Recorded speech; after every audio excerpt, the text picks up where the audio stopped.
Offseason, and the list included draft prospects and also current quarterbacks who could hit free agency. Tua Tagovailoa came in at number 1, followed by Dak Prescott, and Heisman winner Joe Burrow. Teddy Bridgewater came in at 4, while Tom Brady grabbed the 5th spot. So, Shannon, do you agree with these rankings? I do, Skip, and I want to start with Tua versus Burrow. Okay. Skip, I think Tua is better because I've seen it over a longer period of time. Skip, I'm really leery, and that's not to say that Joe Burrow won't be a great NFL quarterback. Obviously, it has a lot to do with where he goes, but take that out of the equation. I'm really leery of guys doing it for 1 year. We saw Achilles Smith. We've seen guys, Skip, have those 1 years, and then all of a sudden they get drafted really, really high, and then you're like, well, what happened?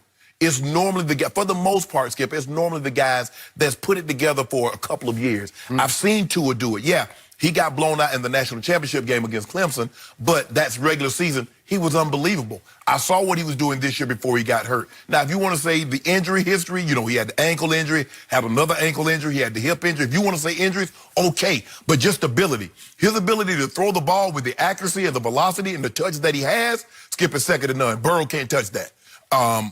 Now, moving on down the line, Dak. It's just hard for me to believe. I think Dak is will be 26, or maybe he'll be 27 his birthday. But Skip, I'm not investing in Brady when I got a 26, 27-year-old. Now, if Brady was 36, 35, 36, Skip, we having a different argument. But he's not. He's about to be 43 at the start of the season. So I'm taking Dak. Yes, absolutely. And so with that, for me, Skip, I just don't believe that Brady's going to be the commodity that you think he is. Yes, some people go like, well, I believe we're a quarterback away. Let's take it.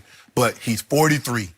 And if you could honestly, because even when we were just talking about Dak, yeah. He always went back. He's been to 9 Super Bowls. He's won 6. If you can just evaluate him on a season to season, we're not talking about what he's done. He did that. He earned those, no question. If you evaluate Tom Brady, what you saw this year, he's not the same.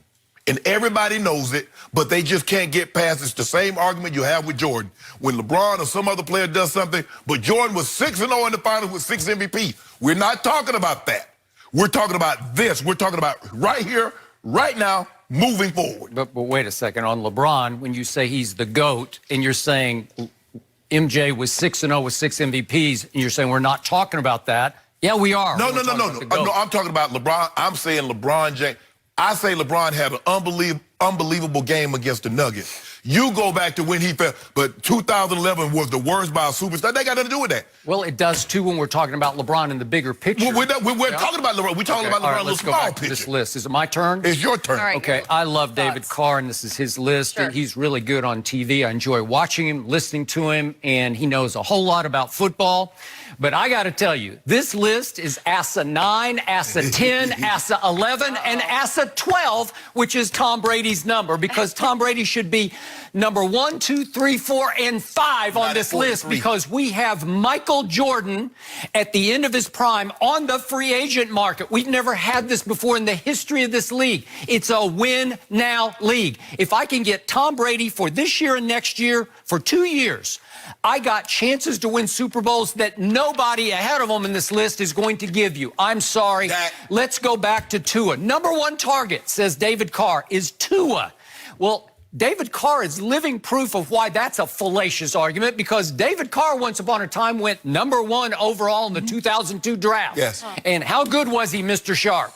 He was not very good. Skip, now he was with a bad football team, and they couldn't protect him. And they got to beat him down. And so he went 23-56 as a starter. But again, do I think he was an all-time great player who got in a bad spot? No, I think he was just a pretty good quarterback who was in a very bad situation.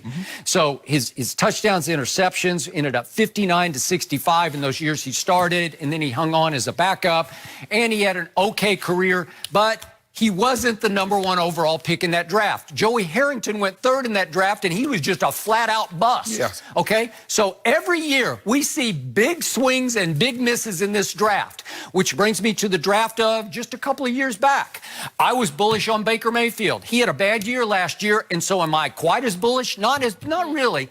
You love Sam Darnold. Are you bullish on him? Do you think he's going to be a superstar? No, you're not, because he's not that guy. And that brings us to Josh Allen. A lot of people liked him, and maybe he's going to turn out pretty to very good. And that brings us to the other Josh named Rosen. And I dug in before the draft. I said, no, he can't play in the league, and I don't think he can play in the league. But Skip, also in the draft that you mentioned was Lamar Jackson.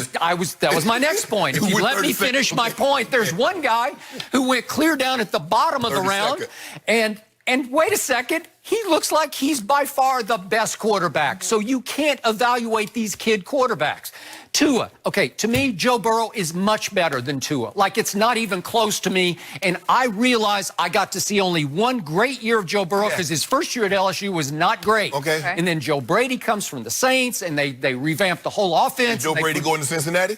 No, but I saw Joe Burrow make throw after throw after big-time throw, and trust me, his velocity is at least as strong as Tua. No way. Because Tua does not have a big arm. He's a soft armor. I'm sorry he does not have a cannon. No. I will give you accuracy. I will not give you velocity. No, Skip. He doesn't have Michael Vick type arm. Okay. You know what he's got? He's Michael Vick's height. They listed him at 6'1". He might be 6 feet. Yeah, I was thinking and he's 6.5. got good feet. I'll give you that. But Joe Burrow can flat out get out of the pocket and run with the football at 6 feet, 4 inches tall, a former all-star basketball player in the state of Ohio, and he plays like a basketball player. And you want to talk about deadly accurate? Whew! Yeah. Give me Joe Burrow. And again, I look at Tua. What did he have to throw to? You love Jerry Jeudy. You think he's the best receiver in the draft. Whoa, hold on. Wait, no, I'm talking. You interrupt me constantly because I'm going to just back you deeper into the corner. Okay. I'm looking at Henry Ruggs is going to be a first-round pick along with Jerry Jeudy. I'm looking at Devontae Smith was the leading receiver, and he's going back to Alabama. And I look at Jalen Waddle. I don't know how high he'll go when he comes out, but he might be a second-round pick. You're throwing to that track team of receivers, and you're telling me that he's a slam dunk #1 overall pick better than Joe Burrow? I don't know about that. And by the way, Tua's left tackle is going to be, I don't know, 5th or 6th. He was a right tackle. Okay. Willis. Yeah, but he's going to be a left tackle. Yes, he is. You watch. You watch. Okay. Wills. So that brings me to my man, Dak Prescott. You're saying right here, right now, that he is #2 on this list is a target ahead of Tom Brady. And what's the last line from David Carr in this breakdown? Prescott showed a lot of consistency throughout 2019 and proved he can be clutch when he needs to be. Wrong, double wrong, triple wrong, quadruple wrong. He did not. I have always defended him on his clutch factor until last year. Again and again, including the game at Philadelphia, did he not have Tavon wide open for a touchdown? Did he not overthrow him by 5 yards? I can't defend that. So just stop it with that. So then what did David Carr say when he got to Teddy Bridgewater? He's got Teddy Bridgewater ahead of Tom Brady. Let that go in your head. That one stuck out to me. Teddy Bridgewater, this is just straight Brady hate now because Teddy Bridgewater has played in a grand total, Mr. Sharp, of 1 playoff game. And he played okay in that game because it was outside in your town. It was outside and it was like below 0. Yeah, it was cold. Right? The wind chill was like -30 or something like that. You don't play football you know what? He game managed pretty well in that game, and it was the Blair Witch Project game, Blair Walsh, and he missed the field goal, and they lost the game. Never been the same. Okay, so he's 0-1 in his 1 playoff game, for better or for worse. Okay, so Tom Brady, let's see, he's played in 9 Super Bowls, and Teddy Bridgewater's played in 1. You see what you did, Jimmy? Okay, no, but if you want the experience, do you want it? No. Yeah. Evaluating last year moving forward. Okay, let's read what David Carr said about Tom Brady because this isn't consistent with the 5th target on this list. Let's read it, okay? Sure. Here it goes. Brady is coming off one of his worst statistical seasons in some time, but it's hard to knock the guy when you look at what he was working with. Boom, thank you. Brady still has all the intangibles. That's because of 9 Super Bowls. From his leadership skills to his knowledge of defense, because he's won 6 Super Bowls. Oh, you added that. Okay, I'm reading. He has limited mobility. We've known that since his combine 40, but is still a great pocket passer and gets the ball out extremely fast. Yes, yes, yes. With a solid supporting cast around him, Brady could make most teams automatic contenders.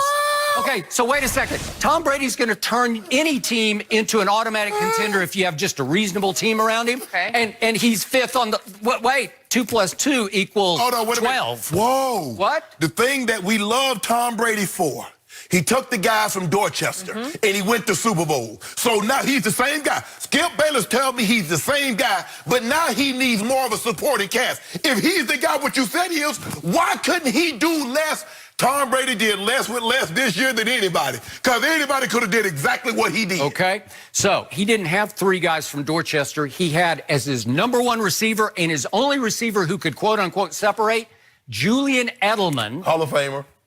Well, no, you laughed at that. No, you laughed at Super it. Bowl MVP. Wait, you scoffed at that. Yeah, I told you. Okay, Julian Edelman, a broken-down 33-year-old receiver who needed shoulder surgery right after the season, led the league in drop passes. That's all you had. That's your #1 receiver. Yeah, Tom Brady really? throwing him into them car crashes on the most ball. Yeah, the quick quarterback. The most accurate thrower of the football ever, Tom Brady. Stop it. Oh, start it. Drew Brees is the most accurate. Oh, stop it. Are you kidding? How many Super Bowls has Drew Brees? But Skip, so now we base accuracy on Super Bowls. I thought accuracy is based on completion percentage. This list is insane. No, it's not. But this lane, it's offensive.